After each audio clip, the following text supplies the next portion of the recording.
This is a CBS News special report. I'm Vladimir Duthiers in New York. Officials in Lewiston, Maine are about to update us on their search for a person of interest in the killing of at least 16 people last night. He has been missing since the deadly shootings at a restaurant and a bowling alley in Maine's second largest city. Let's listen in to the news conference. Thank you for being here. As you may notice, my voice is a little hoarse after working through the night. As you all know, last night, locals, county, state, and federal law enforcement officers from around the state of Maine responded to reports of an active shooter at several locations in Lewiston, including Spare Time Recreation and Schmangy's Bar and Grill. These law enforcement officers, in the face of danger, responded swiftly, selflessly, and with great bravery. Bravery that they continue to demonstrate today as they search tirelessly for a person of interest in connection with last night's events. On behalf of all Maine people, I express my deep gratitude for your response and for your continued service. I also do so for Maine's hospitals and other medical emergency responders. I'm profoundly saddened to stand before you today to report that 18 people lost their lives and 13 people injured in last night's attacks. In memory of those we lost and in honor of those who were injured, President Biden and I have ordered all U.S. flags and state of Maine flags to be lowered to half-staff immediately for the next 5 days. Maine State Police have issued a shelter-in-place order for Lewiston, Lisbon, and Bowdoin as the manhunt for that person of interest, Robert Card of Bowdoin, continues. I will let law enforcement speak to the ongoing manhunt and to their investigation, but Mr. Card is considered armed and dangerous, and police advise that Maine people should not approach him under any circumstances. I continue to strongly urge Maine people to follow the direction of state and local law enforcement amid this ever-changing situation. Please, if you see anything suspicious, please 911.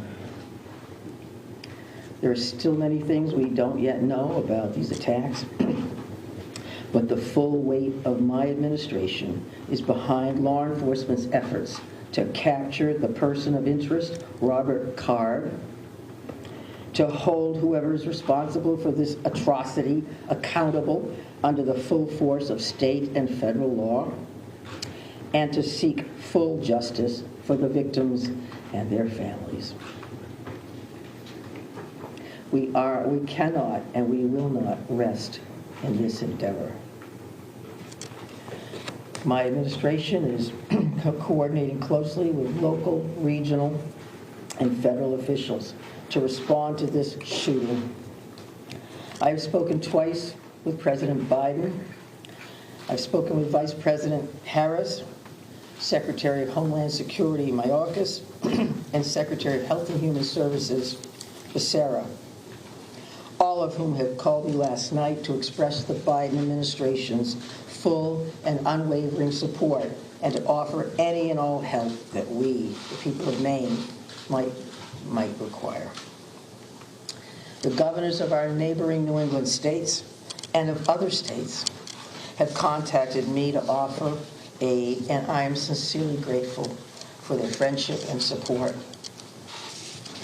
We've been in touch with every member of the Maine congressional delegation, all of whom have offered their full support, for which I am also grateful. I also spoke with Mayor Carl Chalene and Auburn Mayor, Jason Levesque last night to reiterate that we are standing by them and that we are ready to provide any help people in these communities need and to deploy all available state resources, including grief counselors and other mental health services. We need to help our communities heal.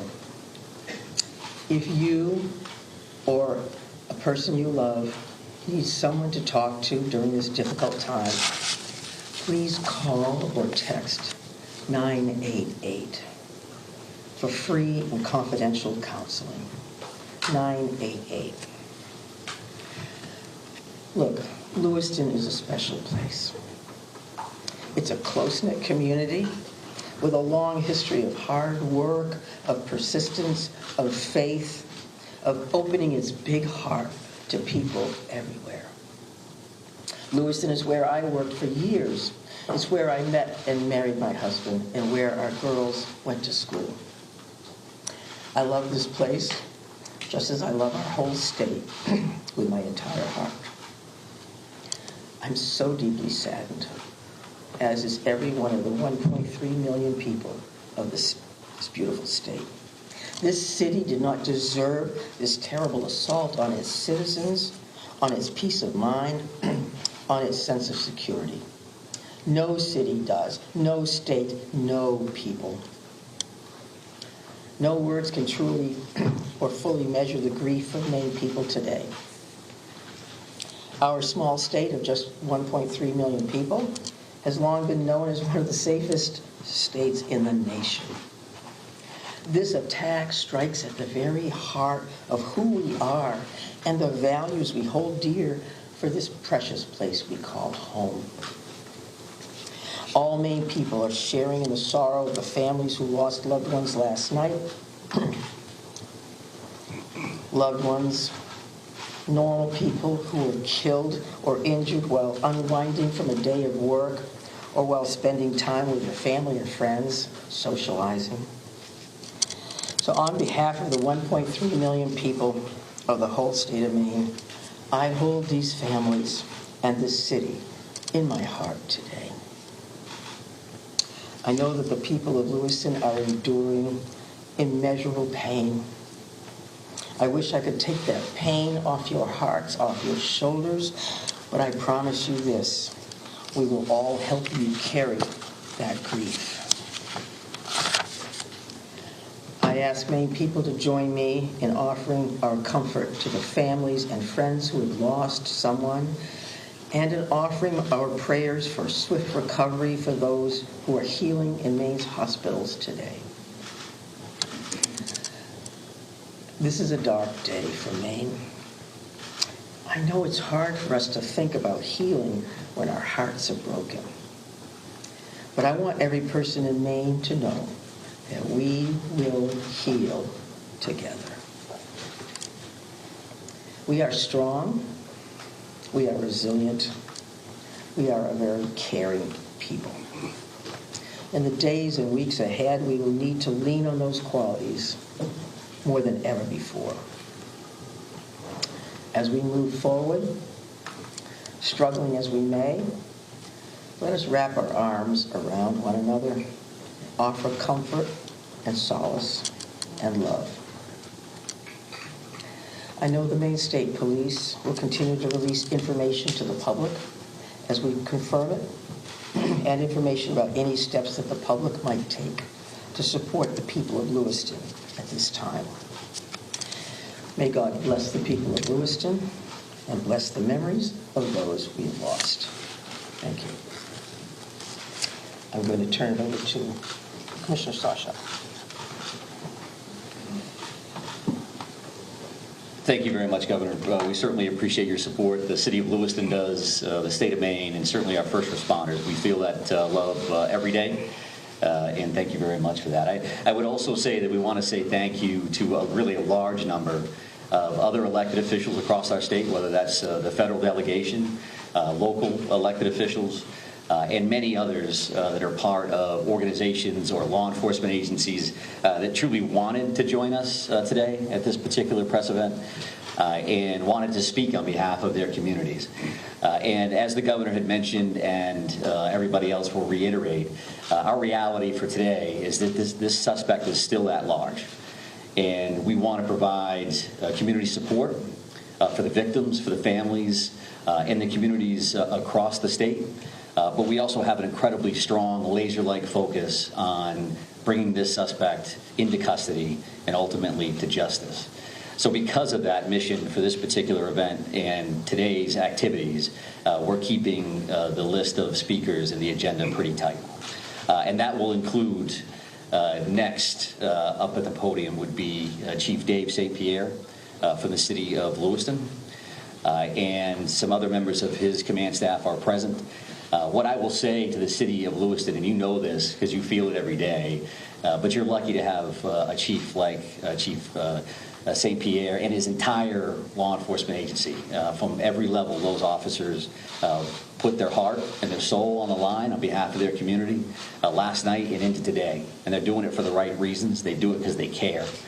So the city of Lewiston and truly our co-responder family across the state of Maine is lucky to have Dave and his team in the mix with us. And we're also going to hear from Colonel William Ross from the Maine State Police. And Bill will highlight some of the timeline things that you're probably concerned about and certainly interested in from a story perspective. So the Colonel will come up and speak to that. And we'll also have Jody Cohen. And Jody is the special agent in charge for the FBI out of the Boston field office. And Jody will highlight some of those federal partnerships and some of the things that our federal partners are bringing to the table, bringing to bear to help us with this investigation. We also have a bunch of people here. Once you start naming people, you're going to have a problem because you're going to forget somebody or screw something up. But I would also tell you that a couple of our other federal partners are here. Kevin Neal, he was the U.S. Marshal for the District of Maine. We also have James Ferguson, and Jim is the special agent in charge from the ATF for the Boston Field Division.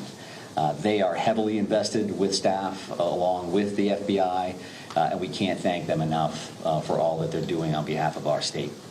I would also tell you that we are going to close with a brief Q&A, and we're going to try to get some of those questions out there. We appreciate your time, your patience, your professionalism, your partnership at getting this information out. I would think that those questions are going to be brief because, again, we do have a suspect at large. And while you can help us with that, we also need to get back to our teams to push forward on that. So with that in mind, I will be back up to the podium to kind of steer that a little bit. But for starters, I would like Chief St. Pierre to join us. Thank you. Thank you, Director Sawchuk, and welcome media partners, and thank you, Governor Mills, for those kind words. I'm going to keep this short. What I would like the very most is to express our deepest sympathies to the families and friends of the victims of this heinous crime. This is truly a tragedy that goes beyond comprehension. I'm confident in our community, that our community has and will continue to come together throughout this endeavor to bring this to a successful conclusion. Although difficult, I do ask the public to continue to be mindful of their own personal safety and also that they be patient with the process as much as possible. There is extensive work and attention to detail that goes into such a large-scale investigation. I'm confident in the expertise and professionalism of our investigators and all law enforcement officials that are currently involved. This is an all-hands-on-deck approach. We have a great deal of collaboration and resources that have been made available to us. There are far too many to name individually, but I think Director Sawchuk named quite a few appropriately. There are far too many, as I stated, but they are all appreciated more than you know. I want to thank all of our brave men and women of the Lewiston Police Department, Fire Department staff, medical personnel, first responders of any kind that came from far and wide and have come together and continue to work tirelessly in bringing this situation to an end. We hope to locate and hold the person accountable. I think you'll hear next from the state police, who is taking the lead in this investigation. Although that we are working hand in hand with them, I think Colonel Ross will be able to fill you in on a little bit more.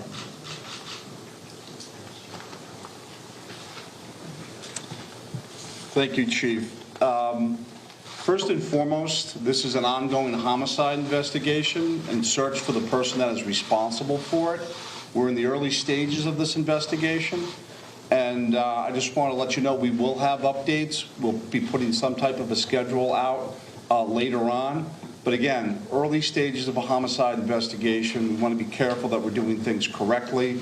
We don't want to get ahead of ourselves. I'm going to give you a bit of a timeline here to kind of fill in some of the blanks and give you some of the facts as we know them right now.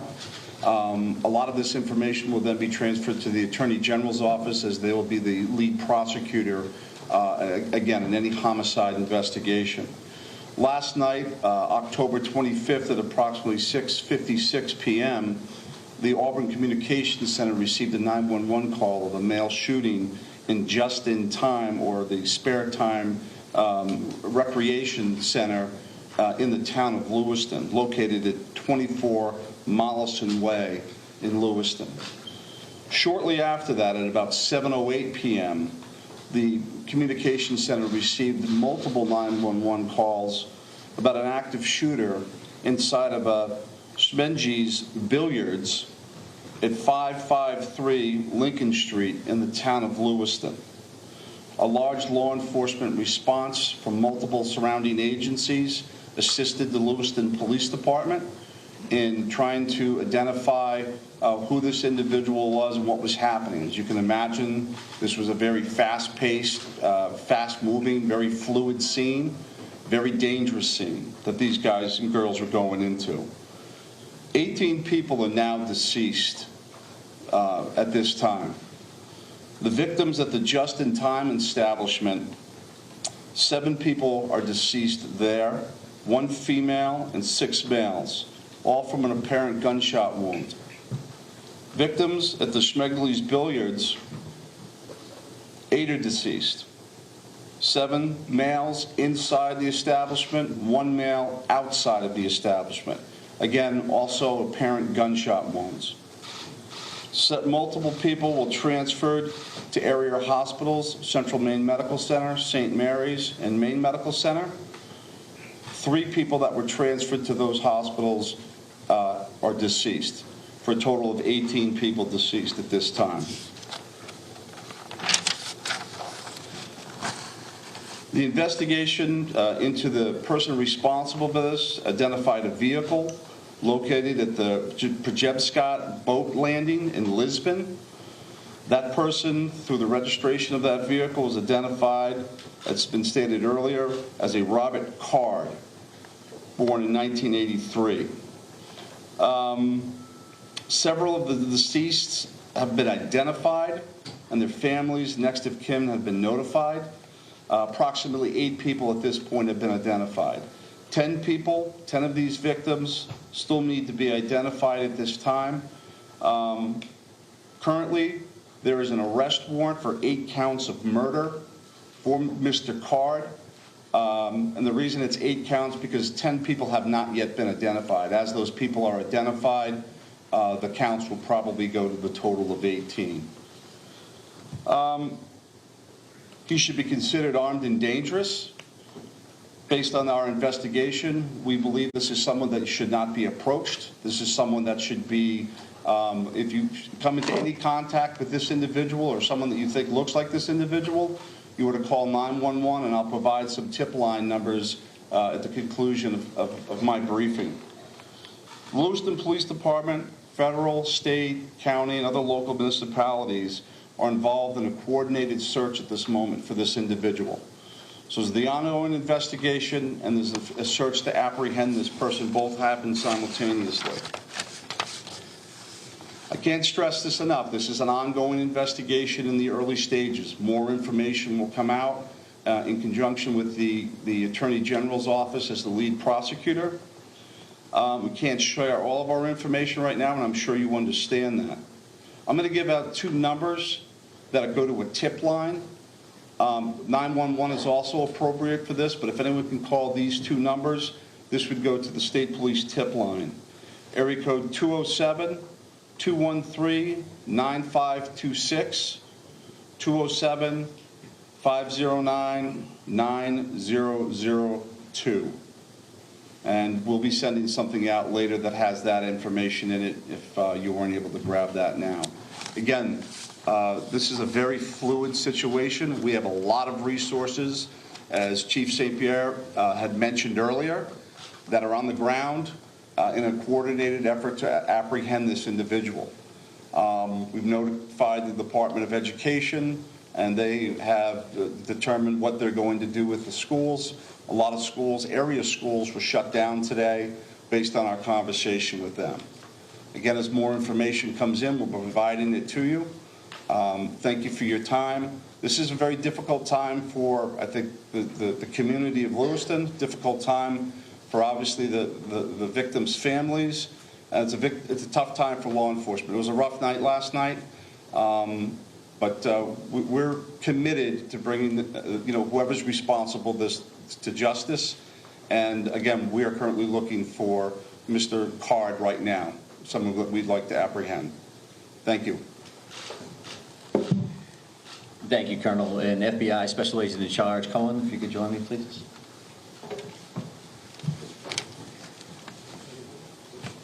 Thank you. My name is Jody Cohen. I'm the Special Agent in Charge of FBI Boston Division, which covers the state of Maine. Our hearts go out to everyone who is impacted as a result of this senseless violence. The FBI is working hand in hand with our law enforcement partners. Our evidence response team is here processing the very extensive scenes. We are providing investigative and tactical support, as well as our victim specialists are working with those affected by this tragedy.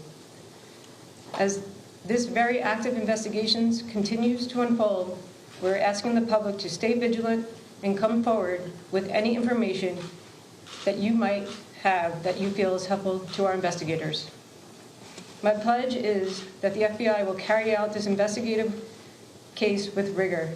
We will work day and night alongside our law enforcement partners to get the answers to the questions this community deserves. We thank the public for your continued cooperation and patience as we continue to work this very active investigation. Thank you.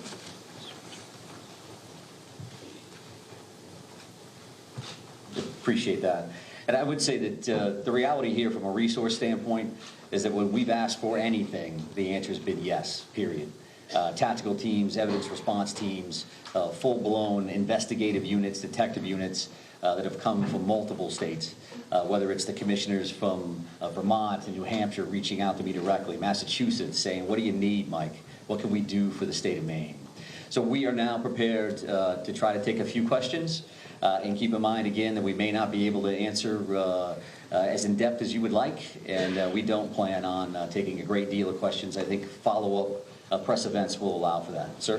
So no one has really talked about the weapon that was used here, the AR style, so hope someone can talk about that. But the other thing here is there are reports that this individual had mental health issues, that he made threats to shoot up the National Guard. So clearly there were some signs there that he was on someone's radar.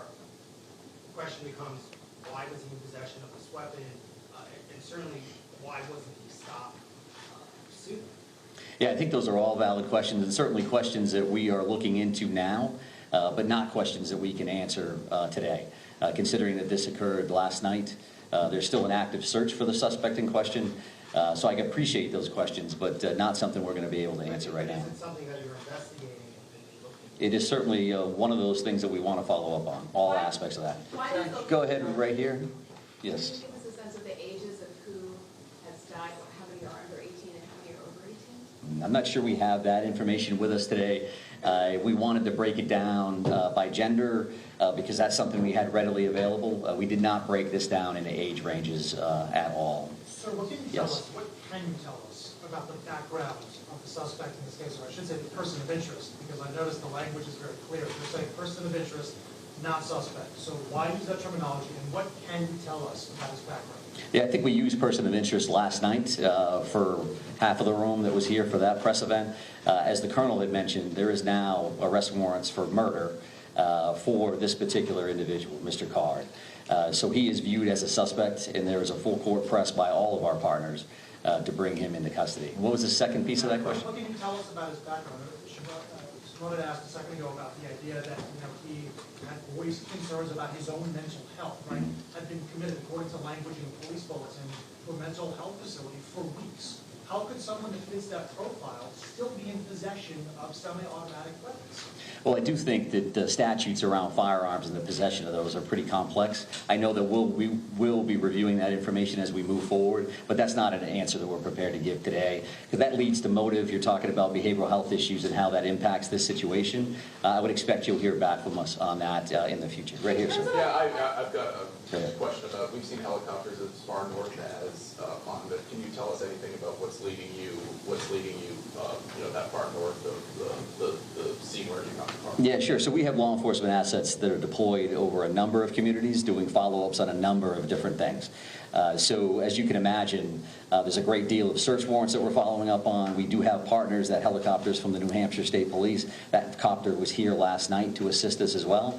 So whether we have tactical elements out or we're searching an area, some of those air assets would be very, very valuable for us. So that's what they're doing. That's leading you there?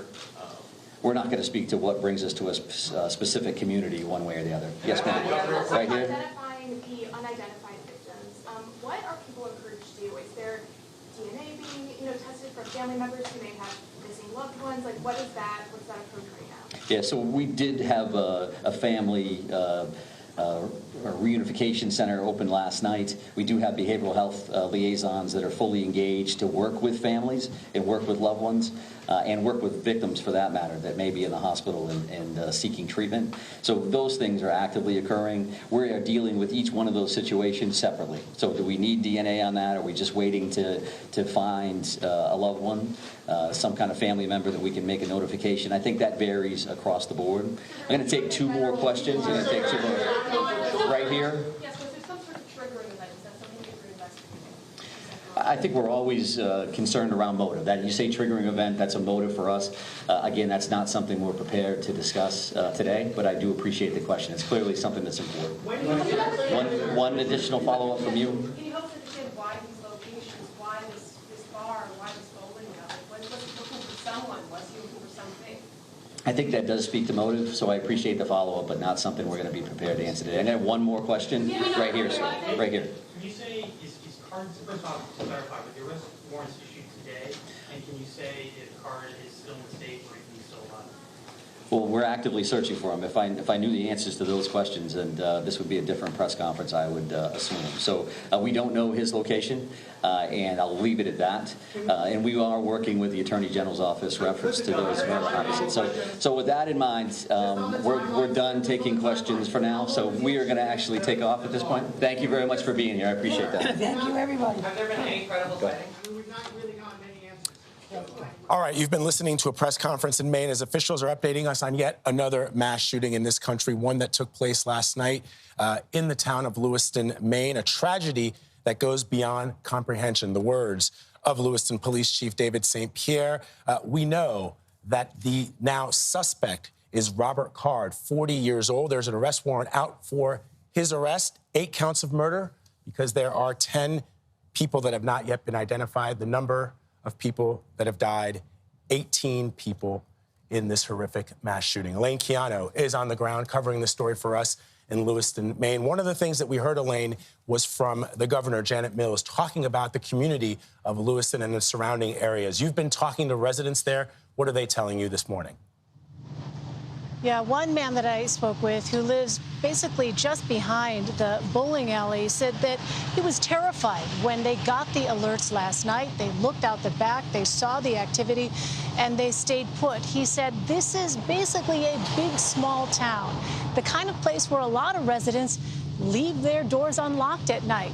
That was not the case last evening. He told me that people here now are in a state of shock. They are distressed, they are distraught, and they are very much on edge as this search continues. Certainly a community that will never be the same. Vlad. Elaine Keano on the ground for us in Lewiston. Elaine, thank you very much. Let's bring in CBS News contributor Richard Esposito. He's a former deputy police commissioner here in New York City. Just to update our viewers, Richard, we did receive a statement from the Attorney General of the United States, Merrick Garland. In that statement, he says, quote, "I am heartbroken for those who have lost loved ones, for those who have been injured, and for the entire Lewiston community." He promises the FBI, ATF, and U.S. Marshals are on the ground to provide investigative support and victims assistance services to law enforcement partners in Maine. You've been listening to this press conference with me. What is your takeaway as police continued their search for Robert Card? I think what's most important is they kept the focus today on the victims. The victims, the town, and the state of Maine. We heard that from the governor. We heard that from the public safety official. They didn't ignore the manhunt, but first and foremost, they spoke of the victims. And I think that's a very good focus. The clarity on the suspect, the details that have changed, it's a day later. The training, the military training, doesn't appear to be as extensive with firearms.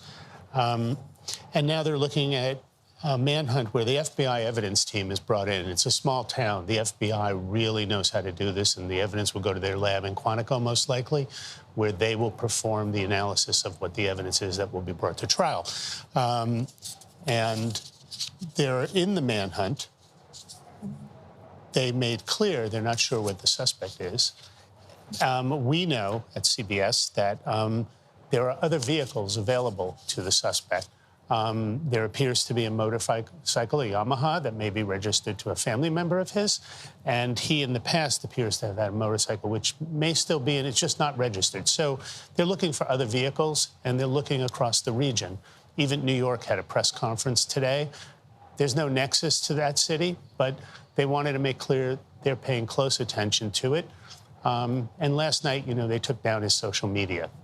So again, we're showing an image there of the man who is now considered a suspect in this mass shooting, Robert Card. He is 40 years old. Officials warn the public not to approach him. He's armed and dangerous. But earlier, we spoke about some of the challenges that police could face as they continued this manhunt for him. Those now more vehicles than we originally reported. Also, he has military training, perhaps not the same amount of military training when it came to firearms that we thought, but he does have some. This is an area that is not densely populated. What are some of those challenges that police face going forward? The challenges is cell phone towers are further apart. I don't know how license plate readers, they're both mobile and fixed, but they're probably further apart.